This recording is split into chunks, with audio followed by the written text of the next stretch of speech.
But I was actually very intrigued to understand your backstory, right? I mean, typically, as any founder out there, if you speak to them, they wouldn't think of, hey, you wake up in the morning and you want to build like a compliance company, right? So, and your previous startup was also kind of in a different space. So I'm sure there is an interesting backstory there. Walk us through that.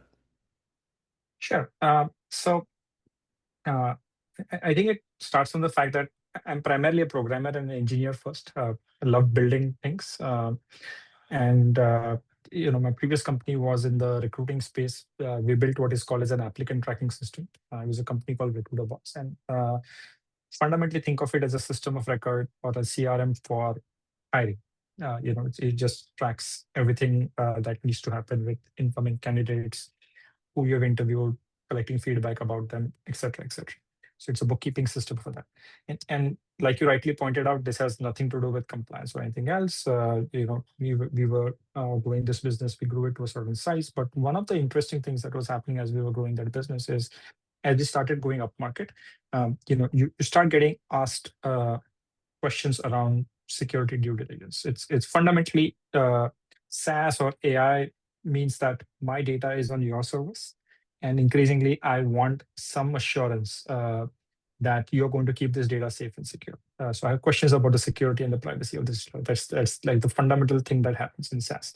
And as we started growing to larger and larger companies, we started getting asked some of these compliances, and sometimes over and above that, you will also get asked like the security questionnaires. I don't know if you've ever been faced with that, but fundamentally these are things that run into hundreds of questions, sometimes over 1,000, and they are no fun. Like, I wouldn't wish them on my worst enemies, but you got to basically fill them out, and since these typically get associated with larger accounts and enterprise buyers, like you, as founders, you will bend over backward to whatever they need.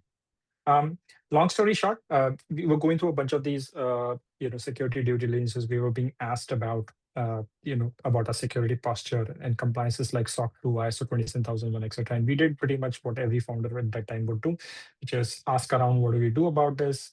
I had a consultant to help us get to these certifications. And as an engineer, I was, these things sort of fell into my lap. I was trying to see how to sort of make sure we comply with these things. The long story short is that I like the bits that were helping us become more secure and sort of attach certain degree of formality to what we were doing as security practices.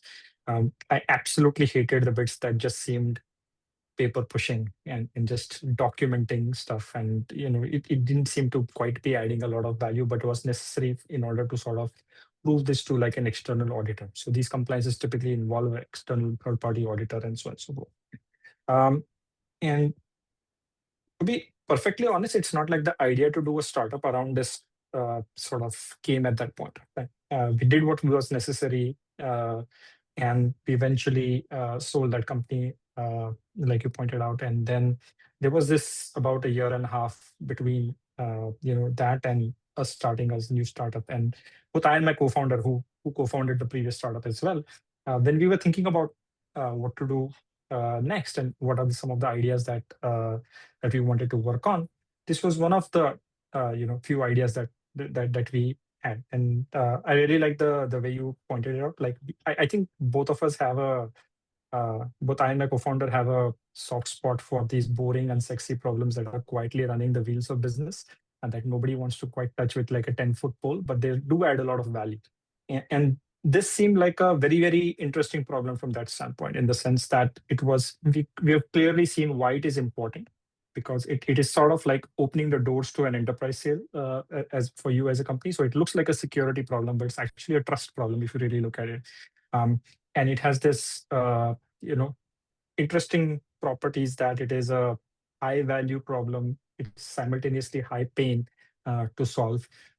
Seems to require a lot of manual work and effort, and in some ways attaches to like a technical persona inside of the company, which we understand pretty decently. So it has some good things going for it. And that's sort of how we jumped onto the making a decision. Hey, okay, this is what we want to do about. This is what we want to build a startup around. And Yeah, I think one of the other things that that we wanted to do was we wanted to make sure that we build a large company fast, and so we made certain decisions downstream from that, which is we decided to be like a venture funded company.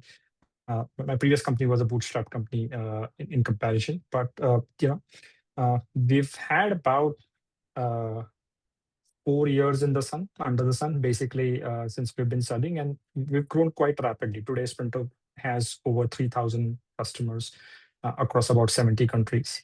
And yeah, I think in part,